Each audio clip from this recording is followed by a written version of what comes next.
cm 앞에 무게중심이 쏠려 있느냐. 내가 앞으로 가면 갈수록 무게중심이 앞으로 가서 약간 도끼처럼 쓸 수 있는 거죠.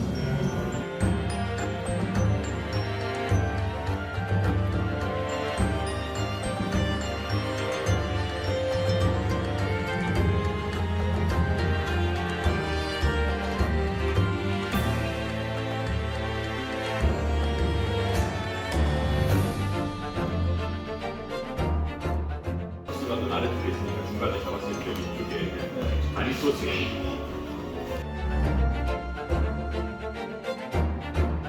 레이피어 중에 이 레이피어를 까는 기록이 되게 많아요.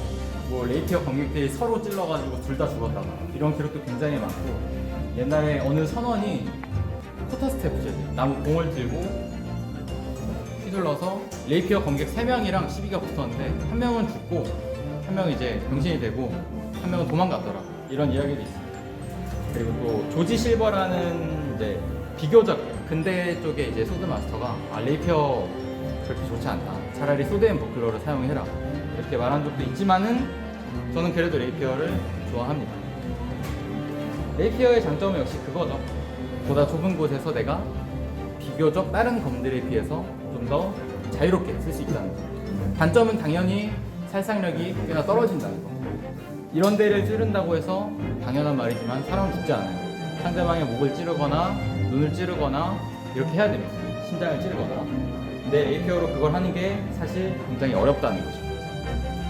얘는 길이가 짧은 애들은 140cm 정도 돼요. 이탈리아 쪽에서 쓰던 트웬더는, 그래서 마리 트웬더지 트웬더라고 보기도 어려운 그런 것도 있고, 긴 거는 거의 한 2m 넘는 것도 있고, 이것도 아마 2m에 제일 근접할 것 같네요. 제가 보기엔 2m거나 아니면은 2m 안팎일 것 같습니다. 무게도 거의 3kg 정도 되고. 근데 지금 이거 보시면 아시겠지만은 이거를 자유롭게 휘두르는 게 거의 불가능해요. 근데 사람들이 막 이런 생각을 하죠. 8kg짜리 검으로 막 어쩌고 저쩌고. 옛날에는 막 누가 30kg짜리 검으로. 절대 불가능합니다. 이게 막 은간호랑 하승진이랑 합쳐도 절대 그런 피지컬을 낼 수가 없어요. 그래서 제 생각으로는 사람이 실전에서 쓸 수 있는 가장 실전적인 무게, 사람이 들 수 있는 것 중에서 그거는 마지노선이 3kg 정도라고 생각합니다. 아무리 키가 크고 덩치가 좋고 피지컬이 좋은 사람이어도 3kg 정도가 마지노선이라고 생각하고, 리카소라고 해서 보통은 있죠. 얘로 찍어도 되고 얘로 쳐도 되고, 보통은 칼이 들어올 때 막는 용도로 사용을 하지 이걸로 뭘 베거나 하는 경우는 그렇게 많지는 않습니다. 이 트웬더 같은 경우는 이게 왜 달려있냐, 리카소가. 우리가 검을 잡을 때 이렇게 잡을 수도 있지만 이렇게 잡을 수도 있는 거예요. 이렇게 잡으면 좀 더 내가 가볍게 쓸 수 있는 거예요. 내가 좀 더 검을 가볍게 다루기 위해서 이 리카소를 잡고 쓰기도 했습니다. 그래서 이런 말이 있어요. 플람베르주는 의장용이고 사실 실제 전투에선 사용되지 않았다라고 옛날 학교에서 되게 말이 많았었는데, 플람베르주 검이 날이 손상되어 있는 채로 발견된 유물이 출토가 된 거죠. 그래서 결론이 나온 거죠. 이거는 날이 파였으니까 실제로 검을 부딪힌 거 아니냐. 근데 그것도 사실 모르는 거죠. 퍼레이드를 하기 위해서 그거를 쓰다가 부딪힌 걸 수도 있고, 그렇기 때문에 진실은 사실 아무도 모르는 거예요. 역사라는 게 이 100% 완벽하게 알 수가 없어요. 특히 기록이 안 돼 있는 부분에 대해서는 우리가 추측을 할 수밖에 없습니다. 이게 엘구르라는 회사에서 만든 건데 굉장히 비싸고 굉장히 성능이 좋고, 그렇기 때문에 비쌈에도 불구하고 많은 사람들이 구매를 합니다.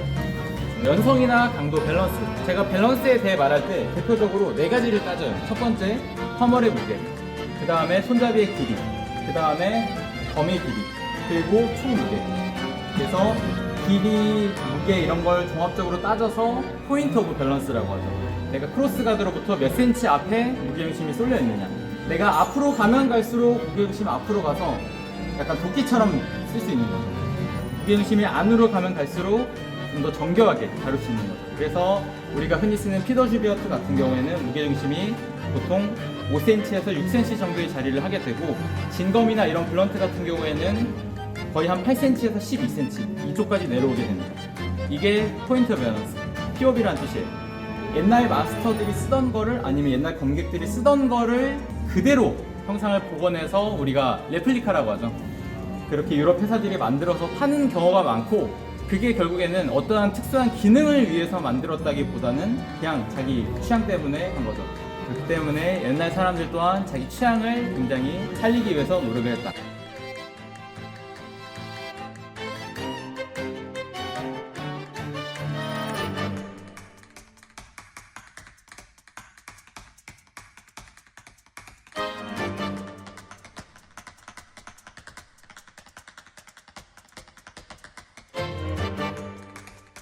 이 레서라는 물건은 그냥 칼이라는 뜻이에요. 독일어로. 그냥 칼이라는 뜻이고, 얘는 다용도로 사용을 했습니다. 뭐 고기를 자를 때도 쓰고, 뭘 벨 때도 쓰고, 사람을 벨 때도 쓰고.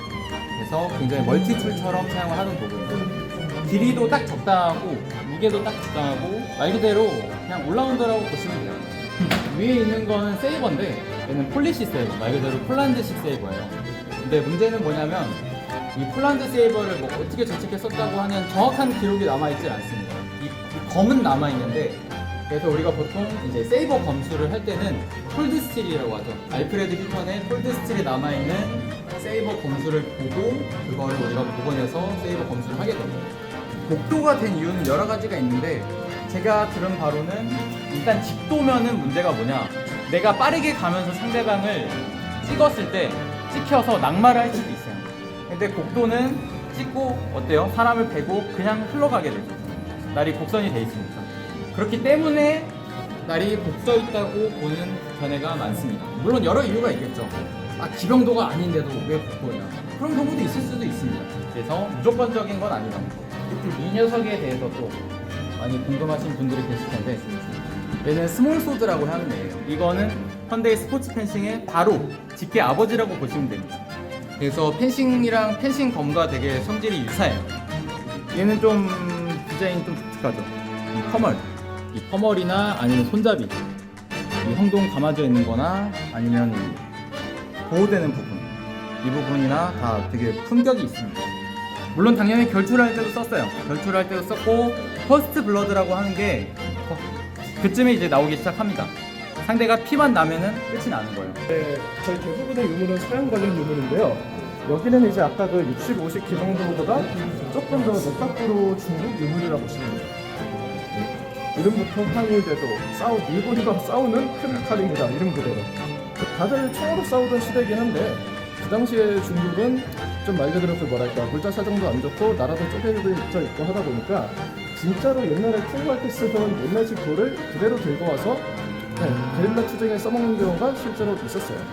총을 메고 다니다가도 근접전에 들어가거나, 일본군도 이제 자기들 돌을 되게 좋아했으니까 일본군이 막 총금 내세우고 카타나 뽑아서 달려들면 본인들도 이 칼 꺼내서 휘두르고 이런 식으로 맞서기도 하고, 실제로 조금 마이너하긴 하지만 지금은 이제 대만 쪽으로 퍼져 있는 이런 돌을 다루는 중국 무술의 일부가 실제로 2차 대전 때 그때 당시에 그 국민당 정권에 의해서 조금 더 발굴이 되기도 했습니다. 그전 시대에는 칼을 누가 쓰냐 이런 식으로 무시하다가 필요하니까 실제로 어느 정도는 이런 돌을 쓰는 무술들을 다시 연구를 해놨다고 하네요. 이게 총 있는데 뭐하러 칼 쓰냐 이런 경우가 많은데, 미국 레인저들도 나이프 쓰죠. 사람들이 바보가 아닙니다. 칼을 쓰는 이유는 다 있습니다. 심지어 총기가 발달할 대로 발달한 현대에서도 군인들이 나이프 하나 정도는 들고 다닌다는 거죠. 그래서 옛날에서도 당연히 검을 썼었고, 일본에서 이제 사스마, 지게류 이런 데 있잖아요. 이 검수를 하는 사츠마 지방에서 반란이 일어났어요. 그래서 일본 정부가 내전을 했는데 어떤 결과가 나왔냐, 이 검으로 카타나를 가지고 총든 정부의 일본군을 다 썰어 넘긴 거예요. 그래서 초반엔 굉장히 불리했습니다. 그러다가 결국에는 진압을 하긴 했는데 그런 과정에서 태어난 게 검도라고 보시면 돼요, 사실은. 그래서 경시청류나 이런 거의 원인가 사실 서남 전쟁 때문에 나오게 된 겁니다. 그때 검술의 필요성을 다시 느끼기 시작한 거죠. 자, 이 레이피어 같은 경우에는 이제 보통 이탈리아, 스페인, 심지어 독일에서까지 사용을 하던 물건이고요. 독일의 레이피어는 좀 이렇게 길진 않아요. 보통 이렇게 이 이탈리아식 혹은 스페인식 레이피어에 대해서만 설명을 좀 해드리자면은, 당연히 실기에 특화가 되어 있고 길이나 무게가 너무 천차만별이에요. 사실 유물들을 보면은 되게 가벼운 것도 있고 엄청 무겁고 긴 것도 있고, 그래서 레이피어도 한마디로 단정하기 어렵습니다. 근데 레이피어는 보통 한자로만 쓰는 경우는 엄청 많진 않아요. 불을 완전합니다. 그렇기 때문에 밑에는 이 대거랑 같이 사용을 하는 경우가 많았어요. 드디어 마지막 대망의 하이라이트 물건을 준비를 할 건데 굉장히 약간 붉은 빛을 띠고 있는 검입니다.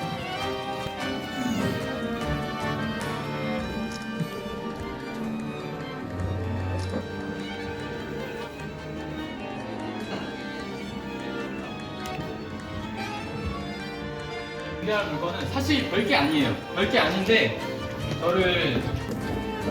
얘는 이제 빨간색과 반대로 파란 날입니다. 보시면 이렇게 그래서 푸른 빛을 띠고 있습니다. 이 레이피어 같은 경우에는 이제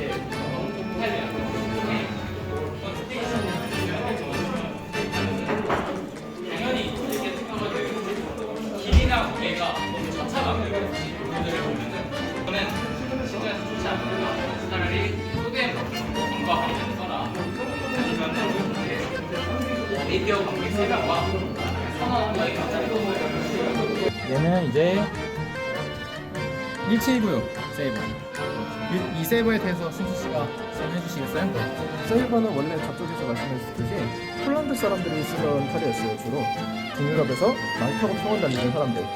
근데 이제 좀 더 서쪽 유럽, 우리 프랑스나 영국 같은 나라 사람들도 이 유목민들 칼 보니까 이거 느낌 있다. 달려가면서 썩 빼니까 잘 베어지네. 디자인에 완전 감명을 받아서 영국에서 폴란드 스타일에 따라서 만든 칼입니다.